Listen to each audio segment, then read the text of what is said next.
সুপ্রিয় নবম শ্রেণীর শিক্ষার্থীরা, স্টাডি টাইম বিডি চ্যানেলের পক্ষ থেকে তোমাদের স্বাগতম। আজকে আমরা বনের ধারে বরফ পড়া সাজে কবিতার মূলভাব সম্পর্কে জানব। কবিতার মূলভাবটি শুরু হবে মূলত লাল দাগানো অংশ থেকে এই লাল দাগানো অংশ পর্যন্ত। তাহলে চলো আমরা এক নজরে কবিতার মূলভাবটি পড়ে নিই। বনের ধারে বরফ পড়া সাজে কবিতাটিতে বলা হয়েছে প্রতিকূল পরিস্থিতিতে পার হয়ে সামনে এগিয়ে চলার কথা। একটি বনভূমির পাশে দাঁড়িয়ে কবি দেখছেন কিভাবে বনটি বরফে ঢেকে যায়।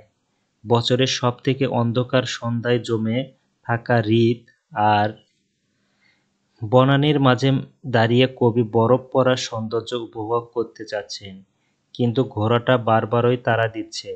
কবি নিজেও জানেন এই সুন্দর দৃশ্য ছেড়ে তাকে অনেক দূর যেতে হবে, কারণ তার এখানে অনেক কাজ বাকি, যেগুলো ঘুমিয়ে পড়ার আগেই শেষ করতে হবে।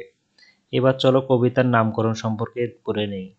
বনের ধারে বরফ পড়া সাজে কবিতার সব বাধা বিপত্তি কাটিয়ে সামনে এগিয়ে যাওয়ার কথা বলা হলেও মূলত কবিতাটির মূল বিষয় শত প্রতিকূলতার মাঝেও কবির বরফে ঢাকা বনভূষিত সৌন্দর্যের অবলোকন করতে চাওয়ার আকাঙ্ক্ষা। তাই বলা যায় কবিতাটির নামকরণ সার্থক। প্রিয় শিক্ষার্থীরা, এই হচ্ছে বনের ধারে বরফ পড়া সাজে কবিতার মূল ভাব। আজকের ভিডিওটি এ পর্যন্তই।